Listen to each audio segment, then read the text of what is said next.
Halo dan selamat datang kembali di Evis.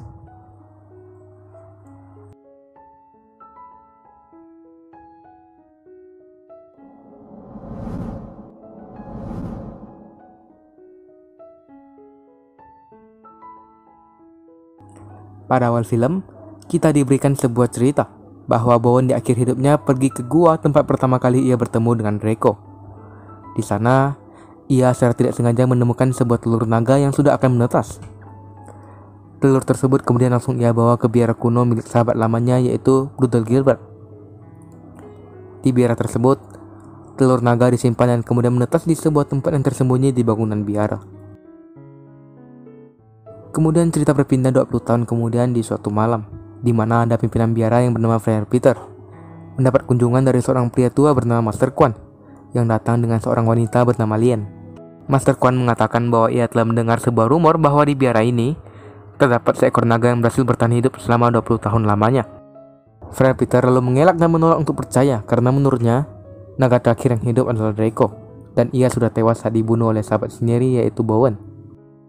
Di tempat lainnya, kita melihat pria bernama Geoff yang sepertinya sedang diam-diam masuk ke sebuah gedung. Di dalam gedung yang cukup besar tersebut, ia terus berkeliling hingga ia sampai ke sebuah tempat di mana ia melihat ada ekor sebuah makhluk yang cukup besar. Geoff yang merasa penasaran kemudian mengikuti makhluk tersebut hingga ia sampai ke sebuah ruangan yang ditutupi oleh sebuah gorden. Geoff yang tidak berpikir panjang kemudian langsung membuka gorden tersebut dan terlihatlah seekor naga yang mengaku bernama Drake. Dengan keberadaan naga ini, rumor yang tadi dikatakan oleh Master Quan ternyata benar mengenai keberadaan naga di biara ini. Namun, Friar Peter hanya berpura-pura tidak mengetahuinya. Di hari-hari berikutnya, Geoff selalu mengunjungi Drake dan mengajaknya untuk keluar dari tempat ini. Namun Drake selalu menolak karena ia sudah berjanji kepada Friar Peter untuk tidak meninggalkan tempat ini.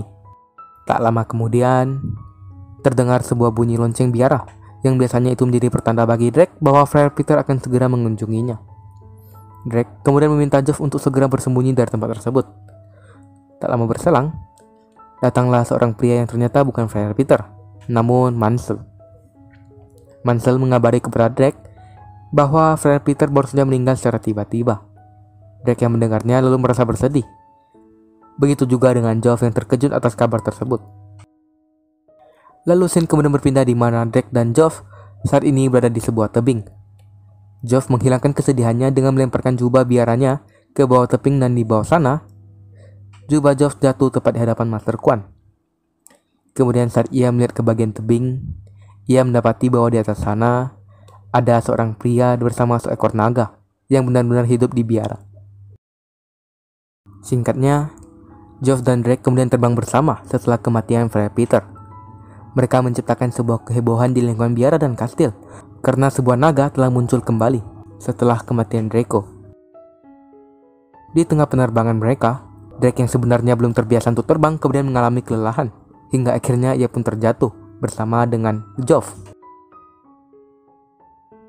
Tak lama kemudian, seorang pria yang berasal dari kastil bernama Lord Osric bersama para tentaranya kemudian datang dan menyambut kehadiran Drake sebagai naga yang akan menjadi pelindung kastil mereka. Osric singkatnya mengajak Drake untuk bergabung dan melayani kastil sebagai bagian dari tentara. Sedangkan Geoff juga akan mendapatkan perlakuan yang sama dan dijadikan sebagai seorang kesatria, sebagaimana yang ia impikan selama ini. Geoff yang mendapat tawaran menjadi seorang kesatria tentu akan sangat senang karena itu adalah impiannya selama ini. Sedangkan Drake yang baru saja ditinggal Friar Peter akan selalu mengikuti teman barunya, yaitu Geoff. Singkat cerita, di setiap sore hari, Geoff secara rutin diajari ilmu pedang-pedangan oleh Lord Osric karena dia saat ini sudah diberikan tempat tinggal di kastil. Sedangkan Drake saat ini masih tinggal di biara karena merasa takut untuk tinggal di kastil. Keesokan harinya, Drake dan Geoff sudah bertemu dengan Master Quan serta penjaganya yang bernama Lien. Secara garis besar, kita bisa menggambarkan Master Quan sebagai orang yang ahli dalam dunia pernagaan, sedangkan Lien adalah ahli bela diri. Tujuan mereka ini berkumpul di lapangan yang luas ini adalah untuk mengajari Drake cara agar ia bisa menyemburkan api, karena selama ini Friar Peter tidak pernah mengajarinya dan bahkan melarangnya untuk mencoba hal-hal tersebut karena dapat membahayakan banyak orang. Singkat cerita, Master Quan kemudian mempraktekkan beberapa teknik yang bisa dilakukan oleh Drake agar dapat menyemburkan api. Namun ketika Drake mempraktekannya, Yang terjadi adalah seperti ini.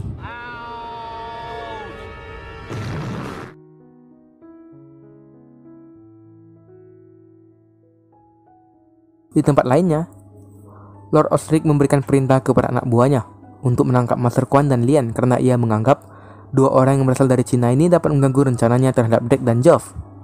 Dari sini, kita sudah mengetahui bahwa ternyata Lord Osric adalah seorang penjahat. Lalu kita kembali ke Drake, yang saat ini akan diajari cara menggunakan sesuatu yang disebut paru es oleh Master Quan. Paru es ini bisa digunakan untuk membekukan seseorang hanya dengan semburan dahak saja. Master Quan seperti guru baik pada umumnya, ia mempraktikkan gerakan-gerakan yang bisa dilakukan untuk mengeluarkan kekuatan paru es. Dan setelah ia mempraktikkan gerakannya, ia minta Drake untuk mempraktikkan ulang. Singkat cerita, saat Drake yang mempraktikkannya, ia secara tidak sengaja mengenai seorang pria bernama Menzel, yang memang saat itu sedang menyaksikan Drake yang sedang berlatih. Untung saja, tidak ada hal buruk yang terjadi pada Menzel, karena Drake belum mengasah kemampuannya ini, sehingga belum terlalu membahayakan. Pada suatu pagi, kita diperlihatkan dengan Master Quan dan Lien yang sepertinya sedang melakukan sedikit peregangan, pemanasan, dan sejenisnya. Dan tak lama dari itu, datanglah Geoff menghampiri mereka. Kemudian, Master Quan merasakan suatu firasat buruk, sehingga ia kemudian pergi keluar untuk memeriksanya. Dan saat ia sudah berada di luar, ternyata terdapat belasan pasukan yang dicerita tadi telah disuruh oleh Lord Osric untuk menangkap Master Quan dan Lien. Geoff yang saat itu belum mengetahui watak asli dari Lord Osric, kemudian mengatakan bahwa telah terjadi sebuah kesalahpahaman di sini, dan ia akan segera berbicara kepada Lord Osric mengenai hal ini. Para pasukan singkatnya tidak mempedulikan Geoff, sehingga perkelahian pun tak terelakkan. Pertarungan sengit mereka baru terhenti saat Lord Osric bersama prajurit lain telah datang dan menceritakan sebuah kebohongan kepada Geoff yang membuat Master Quan dan Lien harus ditahan. Saat Master Quan dan Lien telah dibawa pergi, Lord Osric kemudian memberitahu Geoff bahwa saat ini perbatasan kastil telah diserang, sehingga Geoff diminta untuk membawa Drake agar pergi bersama ke sana untuk menumpas penyerangan. Singkat cerita, mereka telah sampai di wilayah perbatasan, dan yang bisa mereka lihat hanyalah beberapa bangunan yang sudah terbakar dan asap yang masih berterbangan akibat dari kebakaran tersebut. Saat mereka bergerak lebih dalam, Lord Osric kemudian menyadari bahwa mereka telah disergap, dan pada saat itu pula, beberapa prajurit yang tadi terlihat sudah mati kemudian bangkit kembali dan bertarung dengan prajurit Osric. Di saat para prajurit musuh yang melakukan penyergapan telah terbunuh, tiba-tiba ada seorang prajurit yang membawa tombak dan hendak menusuk Geoff. Lord Osric yang melihatnya kemudian langsung menyelamatkan Geoff, dan itu membuatnya tertusuk oleh tombak tersebut. Di tengah sekaratnya Osric, ia minta Geoff agar menyuruh Drake untuk berbagi jantung dengan Lord Osric, agar ia masih bisa bertahan hidup. Drake yang merasa bahwa Osric terluka karena menyelamatkan Geoff, kemudian tanpa berpikir panjang, bersiap untuk memberikan jantungnya. Tapi, Geoff yang berbalik kepada Osric, kemudian melihat bahwa ternyata tidak ada luka yang dialami oleh Osric dalam serangan tombak tersebut, dan ternyata itu hanyalah akal-akalan Osric agar mendapatkan jantung naga. Osric yang dalam posisi terpojok, kemudian langsung menendang Geoff hingga terjatuh. Pada saat itu, para prajurit yang tadinya telah terbunuh, tiba-tiba bangkit kembali, yang artinya semua kejadian tadi seperti penyergapan adalah bagian dari rencana Osric.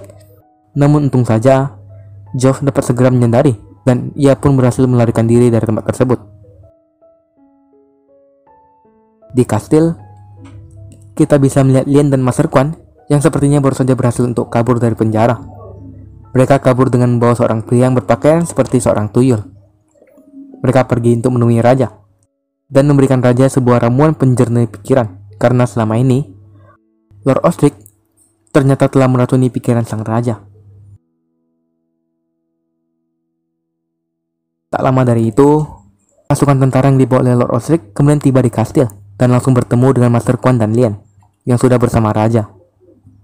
Osric melihat Lien mengenakan sebuah tas kecil yang sebenarnya adalah tas jimat dari kasar Cina bernama Kuofan.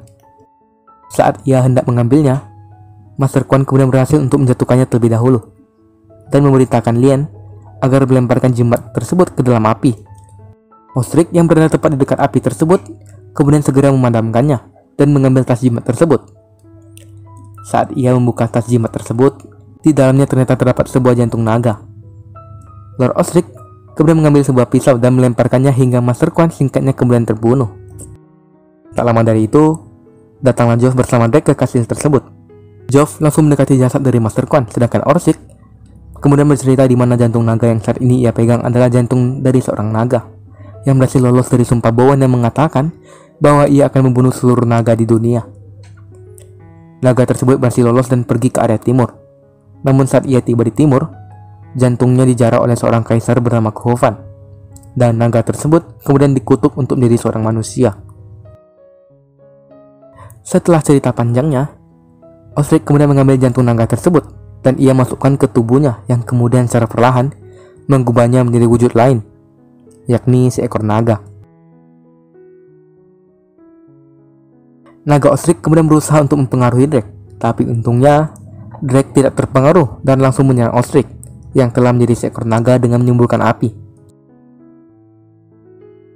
Singkatnya, terjadilah pertarungan antara dua ekor naga yang saling menyemburkan api hingga membuat banyak bangunan hancur terbakar. Drake yang saat itu hampir saja dikalahkan oleh naga Osric kemudian dibantu oleh Joff. Joff melempar sebuah pedang yang tepat mengenai naga Osric dan membuatnya melepaskan cengkraman kepada Drake. Drake lalu memanfaatkan kesempatan tersebut untuk membalikkan badan dan menggunakan paruh es seperti yang diajarkan oleh Master Quan untuk membekukan naga Osric yang kemudian jatuh dan hancur berkeping-keping. Sayangnya, kepingan es tersebut menancap jantung Joff yang membuatnya harus terbunuh. Drake yang melihat sahabatnya terbunuh kemudian langsung mengambil setengah jantung naganya dan ia berikan kepada Joff yang kemudian langsung hidup kembali dengan jantung naga Drake. Hidup kembalinya Joff dengan jantung naga kemudian mengakhiri film ini.